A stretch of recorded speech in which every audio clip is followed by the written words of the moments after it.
à cette séance régulière du mois d'avril. Alors, on vous souhaite la bienvenue. On a un projet d'ordre du jour qui était disponible à l'entrée, donc pour l'adoption de cet ordre du jour-là, sans ajout en tant que tel. M. Hugo-Pierre Bellemare fait la proposition, appuyé par M. Gérard Bruno. Au point 3, l'adoption du procès-verbal de la 3A, donc du procès-verbal de la séance ordinaire du 18 mars 2026 qui vous a été soumis.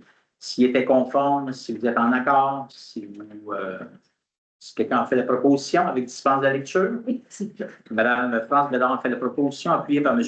Alain Bouffard. Au point 4, en gestion du personnel, lettre d'entente pour l'employé numéro 702 008. En fait, c'est un employé qui n'avait pas complété sa période de probation, qui est tombé en maladie. Donc, pour s'assurer qu'on pouvait vraiment avoir une bonne évaluation, qui respectait quand même, on la voit en situation de travail. Bien, donc, il y a une lettre d'entente qui a été produite, une entente avec le syndicat pour permettre d'allonger le délai, pour permettre justement d'avoir vraiment une bonne mesure du rendement de l'employé. Oui, exact. Ça vient dans le fond, pour atteindre le 6 mois de probation, il manquait environ 2 mois. Donc, on vient prolonger 2 mois au retour d'employé, tout simplement, puis le syndicat est en accord. Parfait, ça prend quand même une proposition pour accepter cette lettre d'entente-là. Donc, proposé M. Christian Gendron, appuyé par M. Luc Destaler.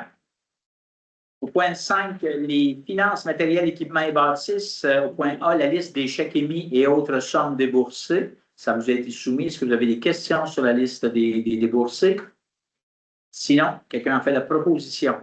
Proposée par M. Jean-Pierre Bordelot, appuyé par Mme France Bédard. Point B, résolution de concordance relativement à un emprunt par billet au montant de 180 400 $ qui sera réalisé le 28 avril 2026. C'est pour des autobus. Non, c'est un camion. C'est un camion en vidange. C'est ça, OK. Donc, pour un camion en vidange, la dernière portion de 5 ans qui doit être refinancée d'une certaine façon, qui va éteindre le règlement d'emprunt. C'est une résolution qui sera proposée par M. Alain Bouffard, appuyée par M. Gérard Bruno. Au point C, renouvellement d'un contrat de service en transport interurbain circuit Est. En fait, on a la possibilité de faire des reconductions. On avait demandé pour 2 circuits, le circuit, donc le transport interurbain. Vous savez qu'on opère notre transport adapté, le transport collectif, mais pour le transport interurbain, ce sont 2 circuits qu'on a donné finalement à des entreprises. Il y a eu, on avait la possibilité de prolonger le contrat pour une durée additionnelle de 12 mois. Donc, il y a eu une rencontre avec le comité de transport au 31 mars 2000 dernier, donc très récemment. Et il y avait une recommandation, parce qu'en fait, il faudrait s'équiper, puis on n'avait pas nécessairement les équipements, mais ça reste quand même gérant. Ça rentre dans les paramètres budgétaires. C'est un contrat qui serait octroyé aux autobus péradiens pour l'attribution du contrat, qui présentait un prix soumis pour l'année 3 du contrat, donc à 41 sous du kilomètre avant les taxes applicables et un montant de 530 $ par jour avant les taxes applicables. C'est recommandé par le comité de transport, ça rentre dans les paramètres budgétaires. Si vous acceptez les termes-là, ça prendrait quand même une proposition. Donc, M. Hugo-Pierre Bellemare a fait la proposition, appuyé par donc, M. Alain Bouffard. Le point suivant, c'est le renouvellement du contrat pour le circuit ouest. En fait, c'est cette fois-ci, parce que c'est un appel d'offres qui a été fait aux 2. Donc, dans ce cas-là, c'est Autobus Barigo qui offrait la meilleure proposition. Donc, on a effectivement, c'est pour la partie ouest, ça touche la municipalité de Mont-Carmel, puis vers le Cégep, puis vers la ville de Trois-Rivières particulièrement. Donc, le comité de transport renouvelle aussi. Donc, suggère le renouvellement. C'est au prix soumis pour l'année 3, c'est 76 sous du kilomètre avant les taxes applicables et de 525 $ par jour aussi avant les taxes applicables. Fait que, ils ont vraiment été. Un est avantageux sur un circuit, mais pas sur l'autre. Fait que M. Gérard Bruno en faisait la proposition. Quelqu'un qui l'appuie? M. Christian Gendron.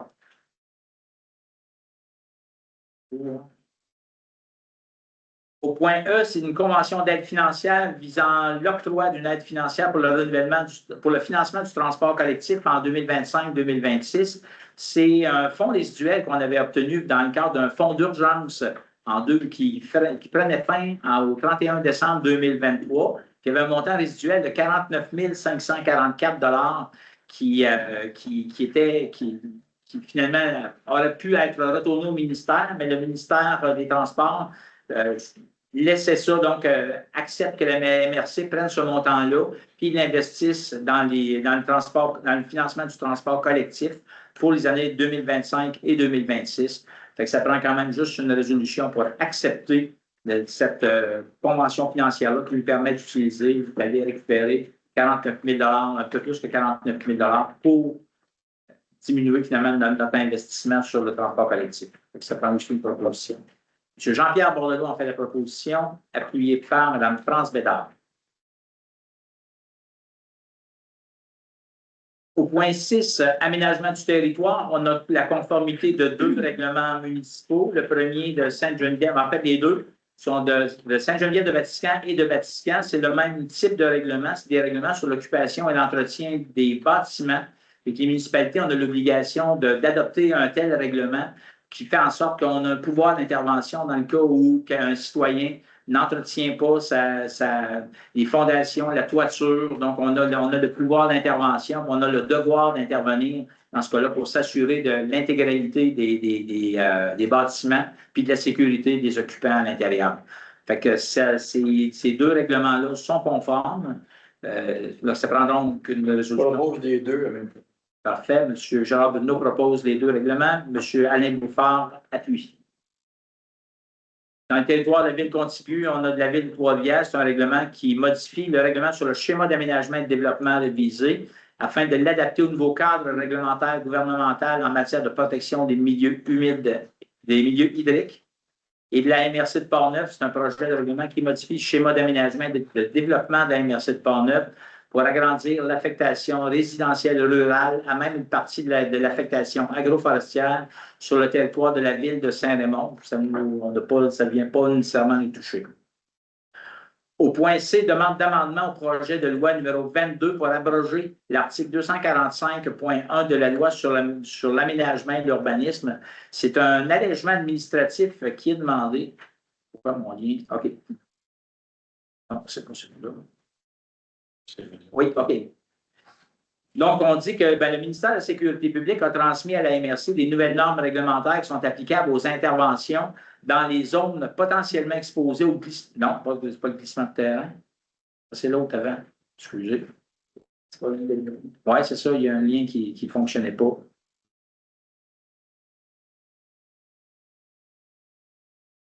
OK. Donc, on dit que le gouvernement du Québec a confié aux municipalités régionales de comté le mandat de réaliser des plans de protection des milieux humides et hydriques, puis aux municipalités, par concordance, l'obligation d'appliquer ces plans-là.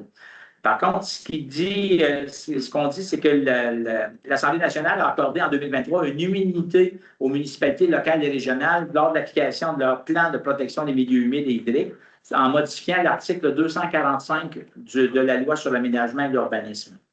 Il y a eu, lors de l'étude article par article, un nouvel article qui a été introduit dans cette loi-là, qui est l'article 245.1, qui n'a pas eu d'étude d'impact préalable, qui oblige toute municipalité ou toute MRC à transmettre un avis à chacun des propriétaires d'un immeuble concerné par un acte qui vise la protection des milieux humides et hydriques. Donc, ce contenu de ce nouvel article-là oblige toutes les municipalités qui veulent se prévaloir de l'immunité qui est prévu de faire la preuve d'un envoi d'un avis à tous les propriétaires concernés. Donc, cette procédure-là, qui est exclusive aux milieux humides et hydriques, va faire en sorte que tous les propriétaires concernés vont recevoir au minimum 2 avis sur le même sujet. Donc, un de la municipalité puis un de la MRC. Il y a une obligation de transmettre, donc on dit que l'obligation de transmettre individuellement des avis à l'ensemble des propriétaires concernés, naturellement, c'est un fardeau administratif majeur puis des coûts importants pour tout le monde. Et que l'autre élément, c'est que la multiplication des avis qui portent sur le même objet de protection des milieux humides, c'est susceptible de nuire à la compréhension des citoyens, de créer de la confusion quant à la portée réelle des mesures qui sont adoptées et d'engendrer de l'insatisfaction. Puis on dit que d'autre part, le ministère de l'Environnement refuse de s'imposer les mêmes obligations pour informer les propriétaires concernés par la nouvelle cartographie des zones inondables qui sont plus nombreux que ceux qui sont concernés par les milieux humides et hydriques en raison des coûts prohibitifs. Donc, on dit que l'abrogation ou le fait d'enlever l'article 245.1 sur l'aménagement et l'urbanisme, ça constituerait un réel allègement administratif, tant pour les municipalités que pour les MRC. Donc, il y a eu un chantier le 27 novembre 2025 en allègement de la charge administrative qui a convenu de recommander d'inclure l'enlèvement de l'article 245.1. Puis, Mme Geneviève Guilbeault a déposé le 26 mars dernier le projet de loi numéro 22 qui bonifie les pouvoirs d'intervention des municipalités, mais elle n'a pas enlevé l'article 245.1. Alors donc, ce qu'on dit, c'est qu'on demanderait par la résolution aux membres de la Commission parlementaire de l'aménagement du territoire de l'Assemblée nationale d'introduire un amendement au projet de loi 22 pour enlever l'article 245.1 pour respecter le consensus qui est établi entre le ministère et l'ensemble des unions municipales puis l'ensemble des partenaires municipaux. Je pense qu'à un moment donné, quand on parle d'allègement administratif, là, ça tient la route. Là. On vous recommande d'appuyer cette demande-là. On fait la proposition.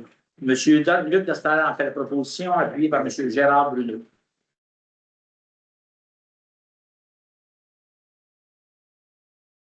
Au point D, donc l'adoption du règlement 2026-156 qui modifie le schéma d'aménagement et de développement révisé concernant la cartographie des zones potentiellement exposées au glissement de terrain sur le territoire de la municipalité de Sainte-Geneviève. Vous en faites la proposition? Oui. Avec empressement? C'est le même au gouvernement. Christian Landron, appuyé par M. Hugo-Pierre Bellemare. Point 7, les rapports au point A, le rapport du directeur général qui est soumis. Est-ce qu'il y a des questions sur le rapport du directeur général? Sinon, on ne peut que féliciter pour son travail fait à chacun des mois. Si on y va maintenant au point B par les représentants d'Enercycle, M. Dostaler. Oui, donc on sait que le gros sujet en ce moment chez Enercycle, c'est la cellule 7.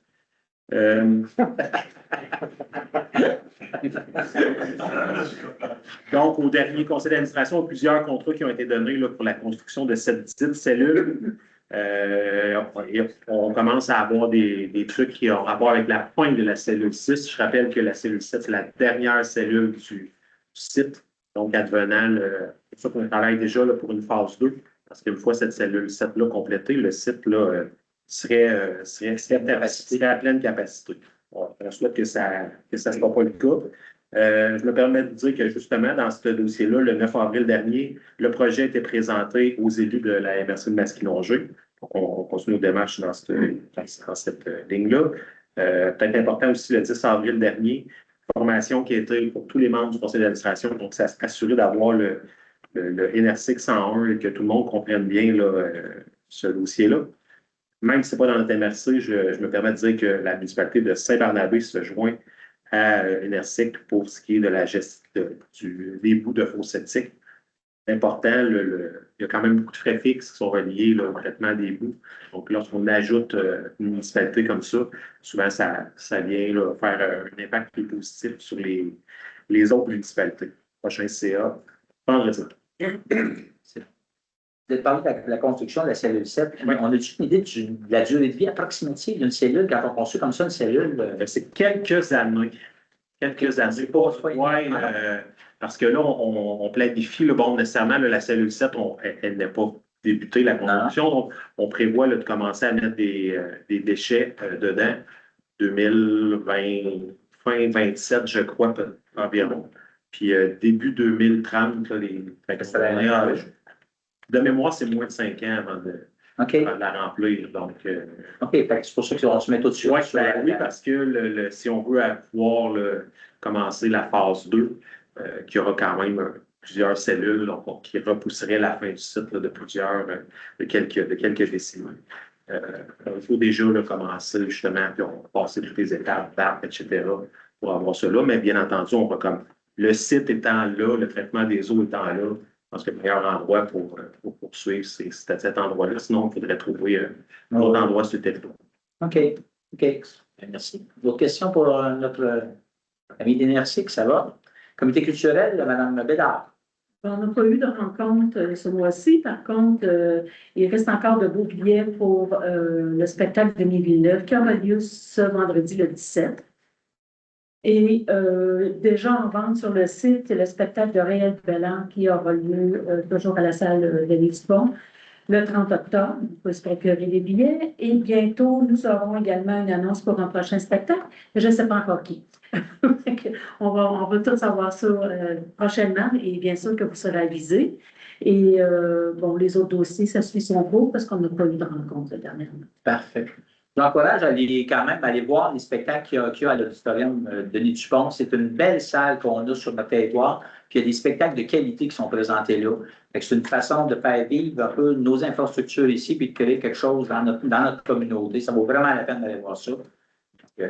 Voilà. Fait que ne manquez pas de l'occasion. Puis entre autres, le spectacle de Annie Villeneuve, il reste encore des billets. Il reste encore de beaux billets, effectivement. C'est ça. C'est une fille qui a une très belle voix. C'est un spectacle plutôt intimiste, mais elle fait toujours des belles prestations. Elle a une voix extraordinaire. Tout à fait. Tout à fait. Comité de vitalité du territoire. OK. Donc, je vous dirais que c'est la campagne c'est celui d'Isabelle Wood, celle-là. Je pense que c'est Les deux projets. C'est les deux projets. Mais c'est les deux projets là, au point 9, on va y revenir tout à l'heure. Au point 9. Parfait.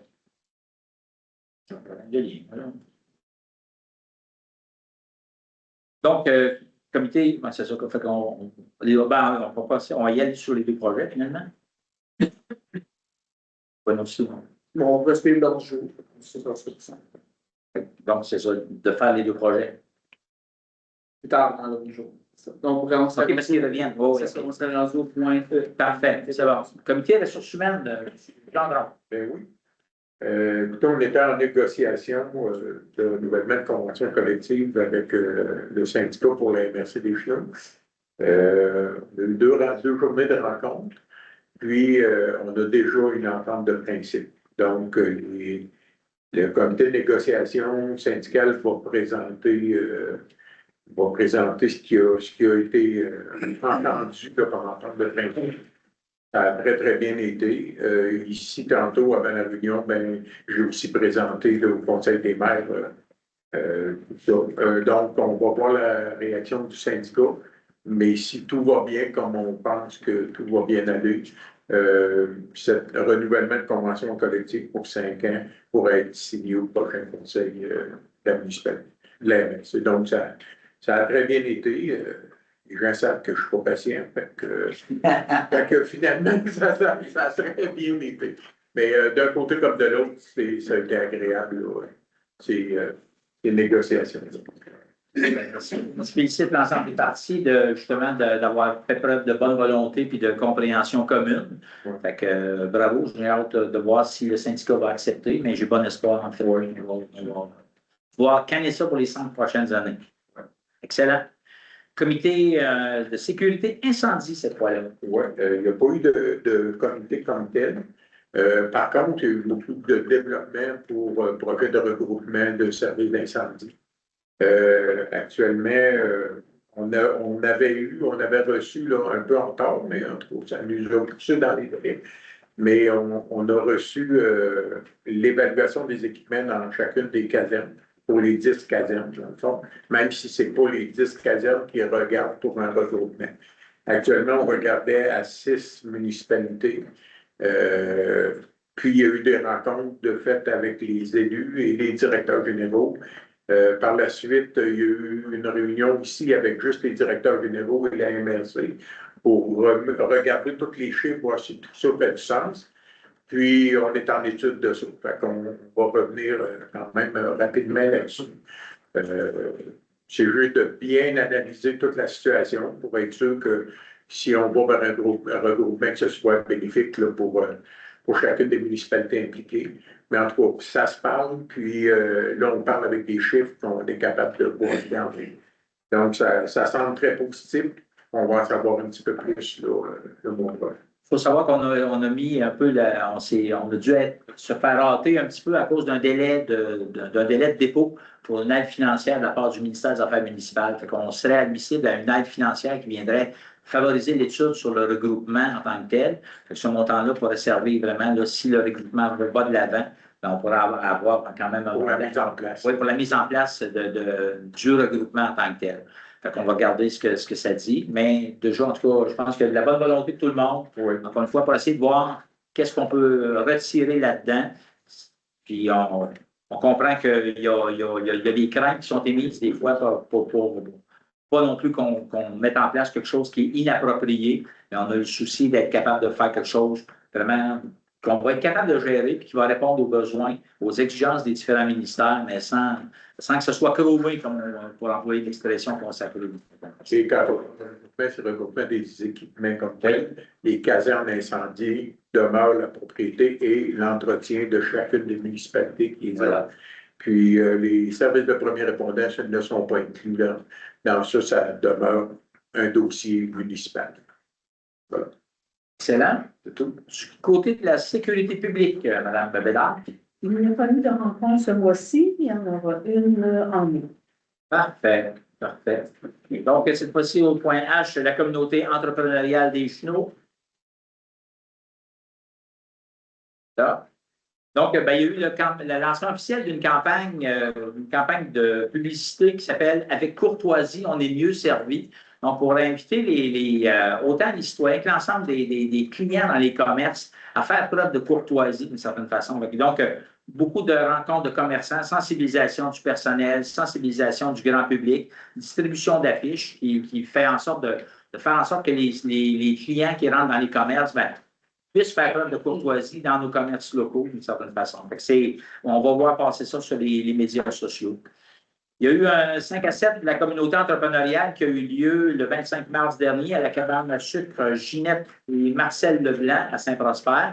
25 personnes se sont déplacées, quand même très intéressant. Ça a toujours lieu à des échanges entre les entrepreneurs puis entre différents intervenants. C'est toujours très intéressant d'avoir ces activités-là. Il y a aussi une activité en préparation, je vous en parle régulièrement, c'est la grande journée des petits entrepreneurs. Ça va avoir lieu le 6 juin 2026 à Saint-Prosper. Donc, actuellement, on est en recrutement. Il y a des contacts auprès des directions d'école pour promouvoir la journée auprès des élèves de la MRC. Il y a du matériel promotionnel, une lettre aux parents qui est là. Mais c'est vraiment une activité qui est le fun à aller voir, rencontrer nos petits entrepreneurs de 6, 7, 8 ans qui font toujours les meilleurs biscuits, les meilleurs brownies, les meilleures sucreries. Là. Fait que les parents sont impliqués là-dedans. Mais c'est magnifique de voir ça, puis de leur poser des questions sur qu'est-ce qu'ils vont faire avec l'argent qu'ils vont gagner, puis tout ça. Je trouve ça charmant. Moi, j'ai un plaisir fou à aller là. Fait que je vous encourage le 6 juin prochain, c'est dans l'avant-midi, d'aller encourager ces petits entrepreneurs-là. Je pense qu'ils apprennent des belles valeurs à l'intérieur de ça. Il y a aussi un grand rendez-vous des employeurs qui aura lieu le 13 avril prochain, ici même à Saint-Luc-de-Vincennes, sur le thème du harcèlement psychologique et la violence à caractère sexuel en milieu de travail, et surtout sur les obligations des employeurs. C'est offert par la CNESST. Il y a quand même de nouvelles règles à connaître sur les obligations des employeurs en lien avec la protection du harcèlement, contre le harcèlement psychologique et la violence à caractère sexuel. On vous invite à vous inscrire si vous êtes intéressé par ce type d'activité-là. Pour ce comité-là, je pense que ça va de soi. Le prochain, donc, c'est le comité touristique. Le comité touristique, il n'y a pas eu beaucoup de choses. Simplement, peut-être vous mentionner qu'on est en refonte de l'aménagement du bureau d'information touristique qui est situé à Saint-Anne-de-la-Pérade. Actuellement, les travaux se poursuivent et ça va bien. La réouverture devrait être prévue à la fin avril-mai, dans ce coin-là. La date n'est pas fixée, mais il y aura très certainement une conférence de presse pour marquer la nouvelle image, donc les nouveaux services qui seront disponibles au bureau d'information touristique. Et on est en train de faire la mise à jour de la carte touristique qui est en cours depuis la fin mars. L'agent touristique communique avec les intervenants pour la mise à jour des informations. Si les contacts ont changé, si de nouvelles activités sont disponibles, c'est l'occasion de faire connaître ça à l'intérieur sur la carte touristique en tant que telle. Comité du service des transports, monsieur. Après plusieurs mois à avoir passé mon tour, on me rend compte. Le 31 mars dernier, très bonne rencontre, les nouveaux représentants aussi qui sont là du milieu. Donc, on a commencé ça par une présentation du service, le territoire, les gens qui forment le service, les équipements qu'on a à notre disposition, puis les statistiques de la dernière année. C'était très, très bien présenté là, par notre équipe. Je dirais qu'on est revenu là, aussi sur les différents trajets, sur le trajet du cégep, dans le fond, entre autres. On a parlé tout à l'heure les deux contrats, mais c'était une recommandation du comité justement de dire que oui, on avait pris des choses à notre charge, on a des véhicules, on a des chauffeurs, et là, peut-être respirer un petit peu là, avant de peut-être passer à autre chose. Donc, les recommandations avaient été faites là, de conserver les contrats qui étaient donnés à l'externe. Puis les gens nous ont aussi parlé là, de projets d'avenir, de développement, tout ça. Donc, on va répéter les rencontres à un rythme là, un petit peu plus constant. On s'est déjà donné un calendrier. Et puis, ça fait le tour de... C'est un point que je voulais vous donner. Ah, ce qu'on disait, c'est ça. Ce qu'on disait, c'était justement que les gens étaient quand même nos oreilles, nos yeux dans le milieu. S'il y avait des petites problématiques, des choses comme ça, de ne pas hésiter, nous ramener ça pour s'assurer qu'on puisse offrir le meilleur service possible à la population. Excellent. Puis on regarde peut-être la possibilité de moderniser aussi le service de réservation là, avec. Oui, exactement. C'est un élément qui va être bien fun parce qu'on parle un petit peu archaïque, je vous dirais, dans la prise de réservation.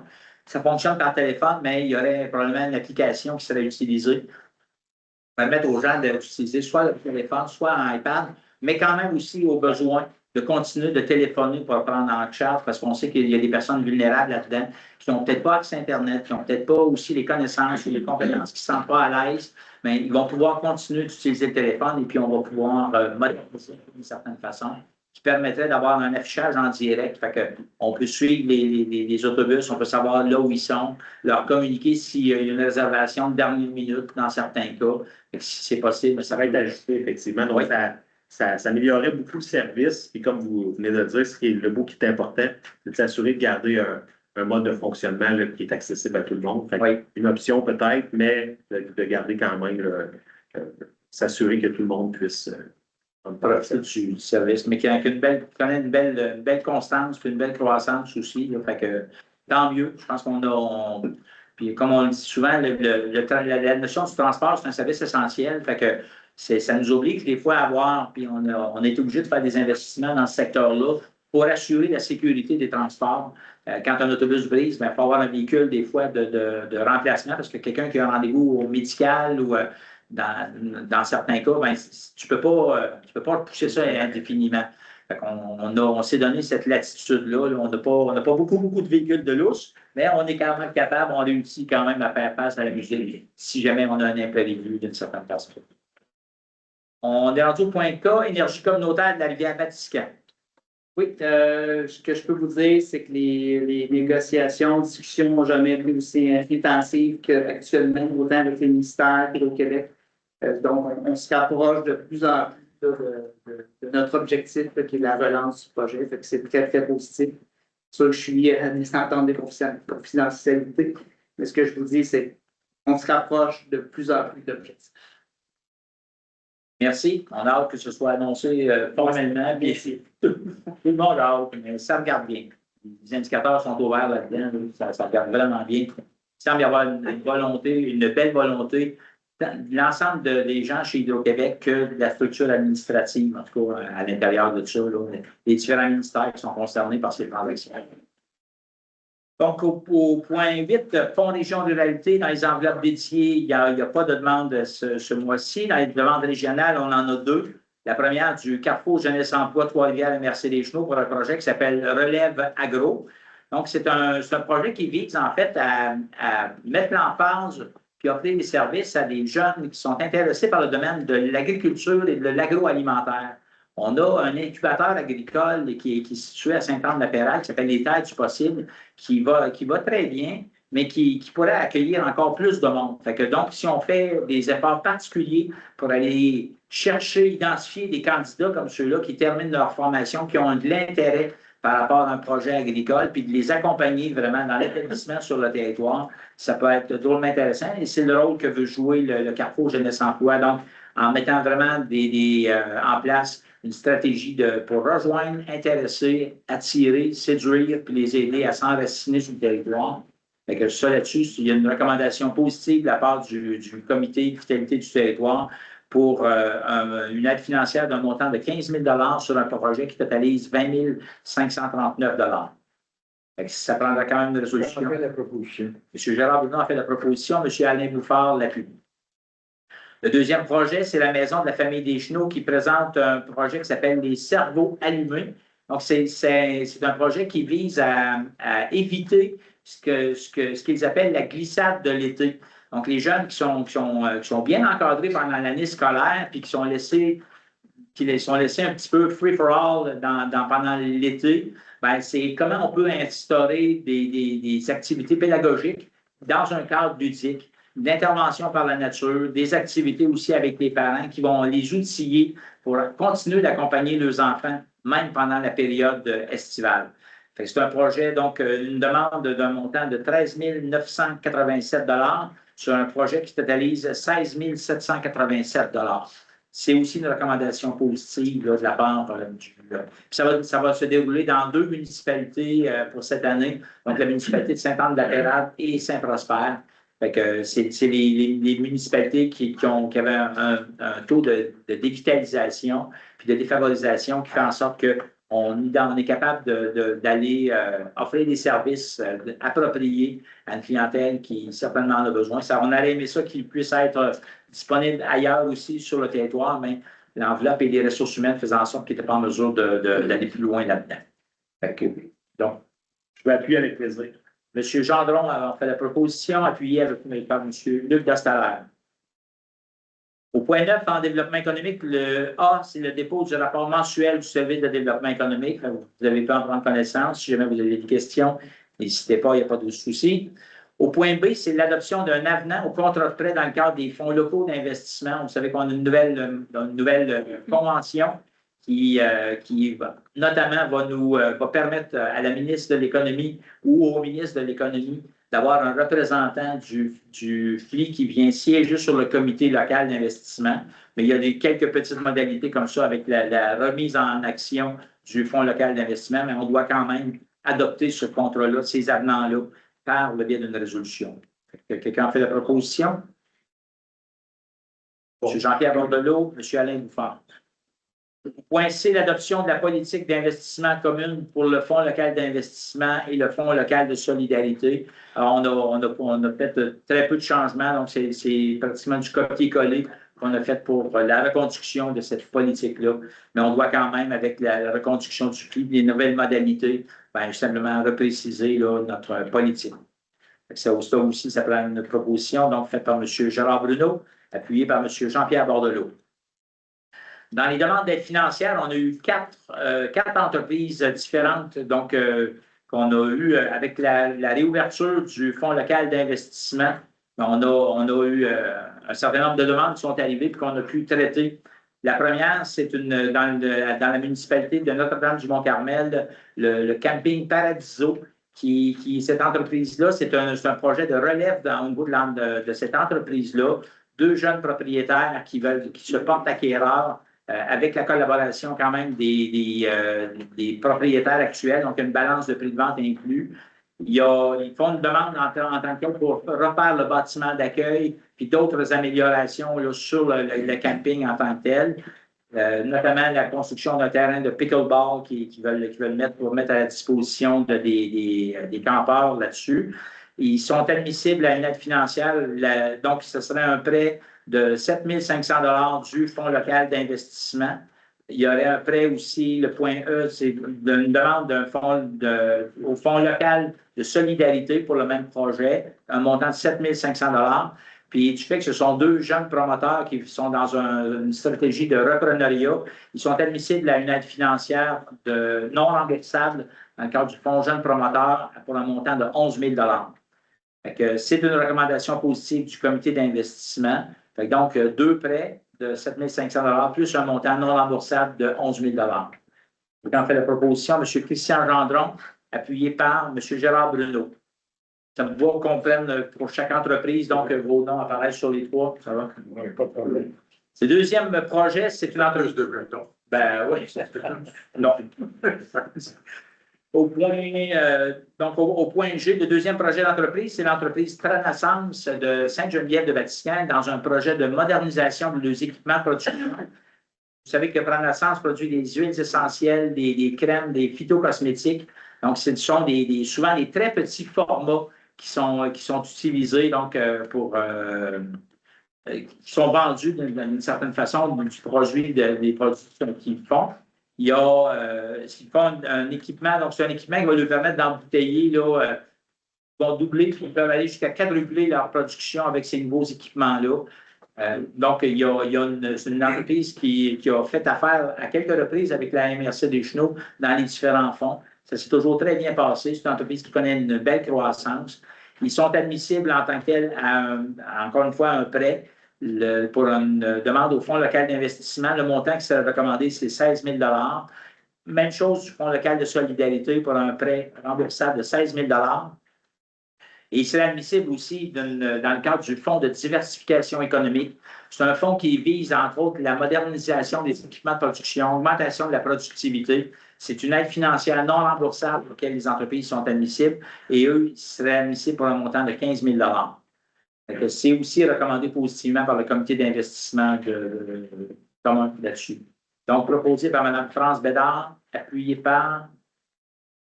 L'appuyer, c'est pas ça. Non, mais... Monsieur Buffard, il ferait autant quand c'est des entreprises, justement, que ce soit idéalement Oui, c'est ça. Oui, je trouve que c'est plus... Effectivement. Le troisième projet, c'est le projet de l'auberge Le Presbytère. Donc, c'est l'entreprise, la microbrasserie Le Presbytère à Vatican qui veut... J'étais juste pour voir si tu suis bien comme il faut. On part du club, là, mon club, oui, c'est ça. T'as beau club, mais je suis pas comme ça. Oui, c'est bon. C'est l'auberge de Presbytère de Saint-Stanislas, en fait, un beau projet de développement de cette entreprise-là, dans ce qui va toucher ce qu'on appelait la maison du docteur. Et ils veulent en fait améliorer de beaucoup l'hébergement qui est disponible là-bas, en ajoutant des salles de bain, mais surtout en développant une salle à manger pour un projet je dirais, tourisme gastronomique d'expérience, dans lequel ils veulent utiliser le multisensoriel. Donc, oui, naturellement, le goût, les produits raffinés, mais aussi les odeurs, les sens, la musique, l'histoire, les images. Fait que, connaissant la famille Boisvert qui est derrière ça, Isabelle qui a une renommée quand même, qui est partout au Québec, Isabelle Boisvert, Isabelle Dupuis avec Francis Boisvert, donc qui ont une renommée de chef reconnu au Québec. Puis ils veulent développer un projet de tourisme d'expérience. Donc, il y aurait, entre autres, une aide financière de tourisme Mauricie. C'est quand même un projet assez ambitieux. On parle de plus de je pense que c'est 150 000 d'investissement quand même qu'ils veulent faire, mais auquel il est un peu conditionnel à l'aide financière du ministère du Tourisme. Donc, dans l'entente régionale de tourisme de PRNT, là, pour de nouvelles tendances au niveau touristique, là. Il y a un montant quand même qui est substantiel qui viendrait confirmer ce projet-là. Puis, en tout cas, un des éléments qu'on reconnaissait à ce projet-là, c'est que ce type d'expérience-là n'est pas vu entre Montréal et Québec. On le voit des fois dans des régions hautement touristiques, mais qui visent, puis on s'entend que c'est pas de casse-croûte, ça va être affecté à une clientèle haut de gamme. Mais il y a quand même des gens qui se déplacent pour ce type d'événement-là, parce que c'est plus qu'un repas, c'est un événement qu'ils veulent faire vivre à leurs clients. Fait que dans le cas, ce serait un prêt, donc un prêt du Fonds local d'investissement de 10 000 un Fonds local de solidarité de 10 000 puis au Fonds de diversification économique, un montant de 15 000 non remboursable. Fait que, donc, monsieur... J'adore, je propose. Bon. Ben, idéalement, là, On est content que ça soit. Oui, c'est ça. Idéalement, c'est ça. Je trouve que c'est... Ouais. Mais on comprend que M. Hugo-Pierre Bellemare avait déjà levé la main. Ah oui. C'est ça. Mais on comprend que le maire de Saint-Stanislas avait un fort intérêt. Je pense qu'il est d'accord. Je pense que tout le monde, en fait, est d'accord aussi. connaissant les promoteurs et la qualité du travail qu'ils font. Là. On peut juste enrichir notre territoire avec des nouvelles expériences. Voilà, voilà.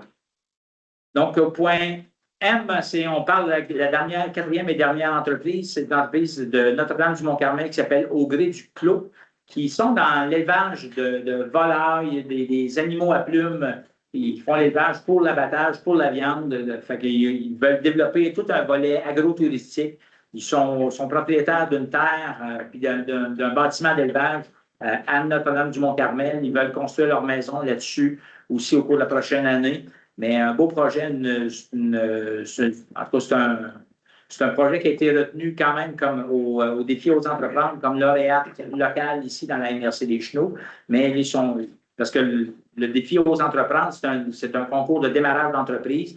C'était sur la préparation du plan d'affaires. Cette fois-ci, mais là, ils vont vraiment là, dans le démarrage, en fait, des activités. C'est quelqu'un qui est très bien entouré aussi, tant au niveau du MAPAC, des ressources, des différentes associations d'éleveurs, au niveau des oiseaux à plumes, etc.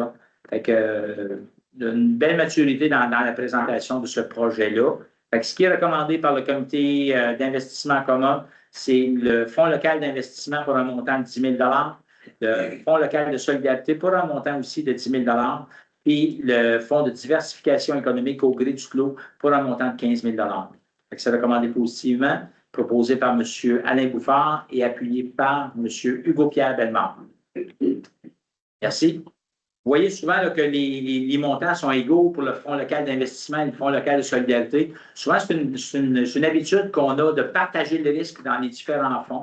Ça permet finalement que tout le monde se sente solidaire dans les dossiers plus risqués, comme dans les dossiers qui sont un petit peu plus sécures, je dirais. Je pense qu'on met tous nos outils à contribution là-dedans pour favoriser le développement économique sur le territoire.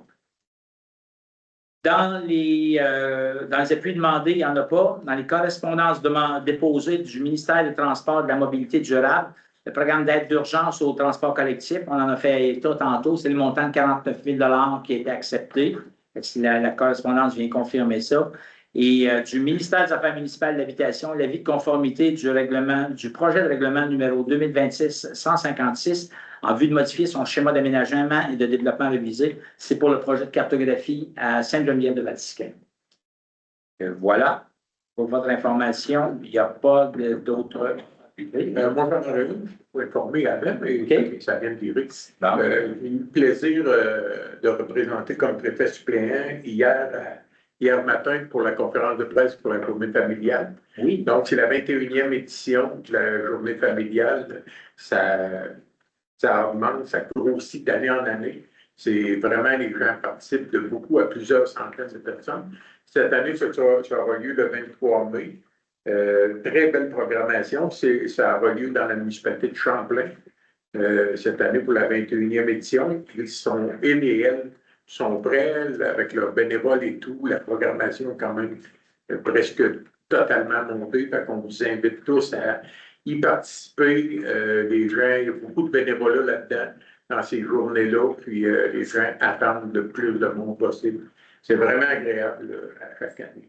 Donc, ça m'a fait plaisir d'être là en remplacement de qui était. Donc, voilà.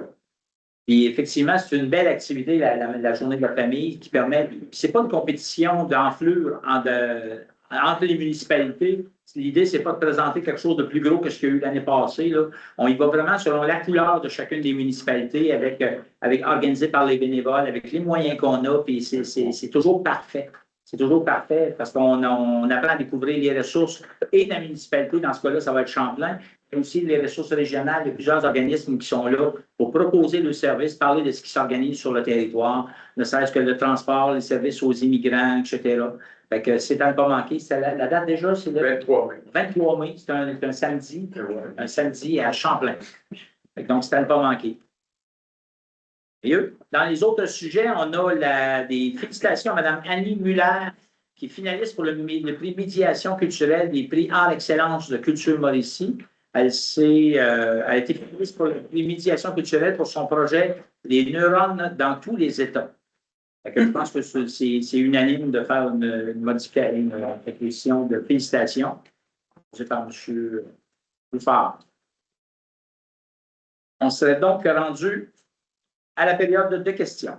Ah ben, en fait, peut-être pour débuter la période de questions, on a reçu par courriel, fidèle à leur habitude, une correspondance de M. Baudouin qui voulait en fait nous entendre sur différents sujets. On apprécie cette façon-là. Au nom des citoyens, c'est pas personnel. Non, mais quand même, c'est ça. C'est vous qui êtes le porte-parole de cette parole citoyenne-là. Donc, deux questions. Les deux premières touchent la question des règlements de concordance. Bon, on dit que la MRC aurait demandé un avis juridique relatif au règlement de concordance pour éviter tout recours juridique de la part de TES. Est-ce exact? Puis la deuxième, ça parle de la municipalité de Saint-Prosper qui a adopté un règlement de concordance, puis qui ont appris que TES avait fait parvenir une lettre à la municipalité de Saint-Prosper. Effectivement, on n'a pas demandé d'avis juridique sur la question du règlement de concordance. On avait déjà demandé des avis juridiques sur le processus qui était proposé par la MRC des Chenaux dans l'adoption de son règlement pour encadrer l'implantation des éoliennes. Et on a eu la confirmation de deux sources différentes que cette façon-là de faire, elle était conforme. Donc, en regard de la lettre qui a été envoyée à la municipalité de Saint-Prosper, ben, on considère que TES Canada fait valoir son point de vue à l'intérieur de ça. C'est correct, ils ont le droit de le faire, mais nous, on ne souscrit pas nécessairement à leurs affirmations. Puis, nous, on continue le processus donc de concordance de nos règlements. La MRC a 120 jours pour émettre la conformité des règlements là, donc qui sont adoptés dans les municipalités. Fait que, voilà, nous, on continue le processus tel qu'on l'a établi depuis le début. Si jamais il y a des éléments qui sont portés à notre connaissance, qui viennent modifier notre façon de faire, vous serez informés. Mais à date, le dossier suit son cours d'une façon telle qu'on l'a annoncé depuis le début. Donc, concordance. Après ça, donc, les municipalités devront décider si elles ouvrent des zones, si oui, une ou deux ou pas. Par la suite, possibilité pour les citoyens de demander des référendums à l'intérieur de ça, qui va donner le point de vue là, citoyen à l'intérieur. Fait que pour nous, ça ne bouge pas par rapport à ça. Au point 3, règlement visant à protéger les citoyens, c'est hier, la municipalité de Sainte-Adèle a adopté deux règlements qui visent à protéger les citoyens. Est-ce qu'on des règlements semblables sont recommandés par la MRC et envisagés dans les municipalités? Pas à ma connaissance. C'est un fait nouveau qui a été porté à notre connaissance hier. Je pense qu'on verra, mais ce qu'on entend de notre règlement, le règlement de la MRC, qu'on a adopté au niveau de la MRC, ce règlement-là, parce qu'on a consulté une personne en urbanisme et à sa connaissance, puis c'est une personne qui est très, très bien vue dans le domaine de l'urbanisme. Ce n'est pas quelqu'un qui en est à ses premières armes. On aurait à la MRC des Chenaux le règlement le plus sévère en vigueur au Québec concernant l'implantation des éoliennes, de par les distances. Fait que on aurait, même que cette personne-là disait qu'elle était surprise de voir que notre règlement avait été accepté par les ministères. Fait que notre règlement, on a reçu la confirmation qu'il était valable, qu'il était en vigueur. Fait que nous, on est correct, on a toutes les autorisations gouvernementales pour appliquer ça sur chacun de nos territoires, puis c'est la suite des choses. Pour ce qui a trait les autres questions, donc c'est des suivis au niveau du comité de liaison. Des documents ont-ils été produits ou distribués à la suite de la réunion du comité? S'il y en a eu, je pense qu'il y a un compte-rendu qui devait être produit, moi qui m'a été soumis, que j'ai relevé des choses à l'intérieur qui étaient inexactes, parce qu'entre autres, il mentionnait la présence d'un représentant de la MRC des Chenaux, alors qu'il n'y avait personne de la MRC des Chenaux. Fait que j'ai ramené ce collectif-là. Donc, mais je ne sais pas s'il a été rendu disponible, mais il devrait l'être sur le site Internet du projet Mauricie à ce moment-là. Échange ou rencontre avec TES, il n'y a pas eu de nouveaux échanges en ce qui nous concerne avec TES depuis le 18 mars dernier.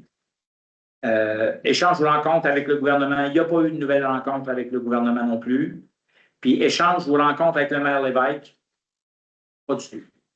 Donc, la ville de Shawinigan, on a vu passer qu'il avait adopté une résolution d'appui au projet de TES Mauricie. Nous, on n'a pas eu aucun échange, ni verbal, ni courriel, ni rien en lien avec cette prise de position-là de la part de la ville de Shawinigan. Fait que, voilà, ça, c'est les réponses que je pouvais vous donner. Est-ce que vous avez d'autres questions? Bonjour.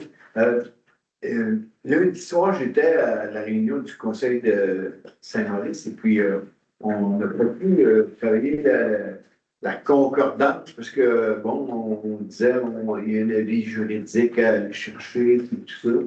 Là, ça veut dire que M. le maire à Saint-Maurice est en mesure de convoquer une assemblée pour la concordance du raisonnement de l'urbanisme. Tel que j'ai dit à la population qui était présente, c'est qu'on attendait d'avoir de l'information de la part de nos aviseurs locaux sur la continuité, à fin de compte, là, la procédure à suivre si on maintenait la même procédure.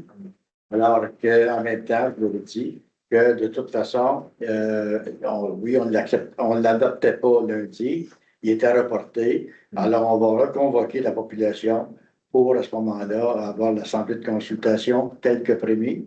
Et après ça, on va l'adopter. Monsieur, on veut savoir aussi, quelle est la teneur de la litre de test à Saint-Prosper? Est-ce que ça peut être raconté, ça? Bien, essentiellement, c'est qu'ils contestent la vision de notre appréciation du règlement.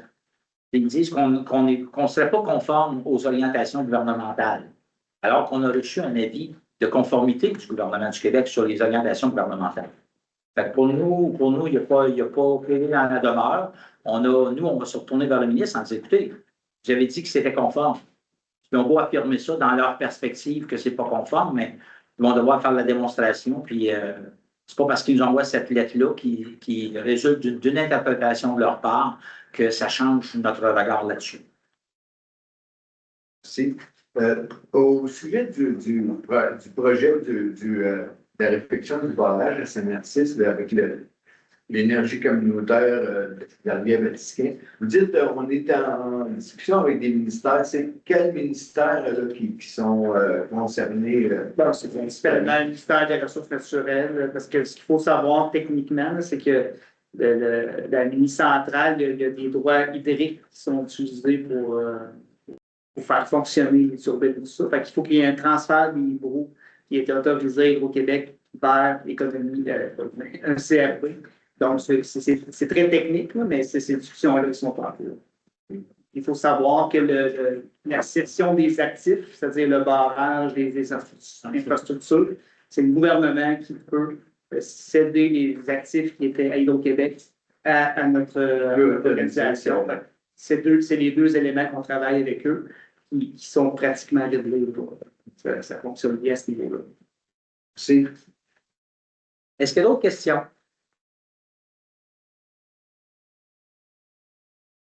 S'il n'y a pas d'autres questions, je demanderai une proposition pour la levée de l'Assemblée, proposée par M. Hugo-Pierre Bellemare, appuyée par M. Gérard Bruno. Merci tout le monde. Bonne fin de journée. Salut. On se revoit au mois de mai.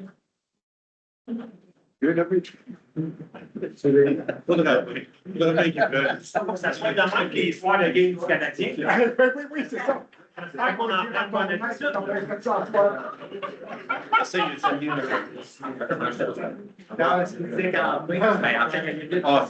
Bon, ouais, là.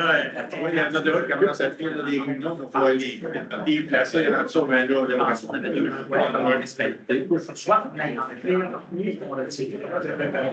on a l'impression que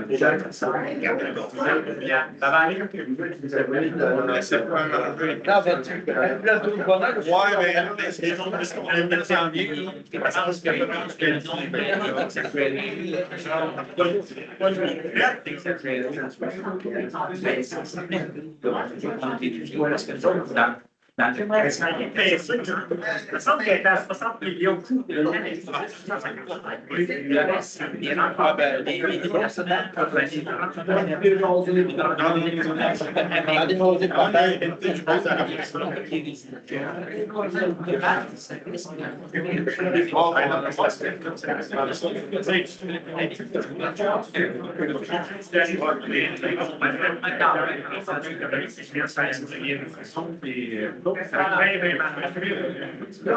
Cette semaine, salut, salut. La semaine,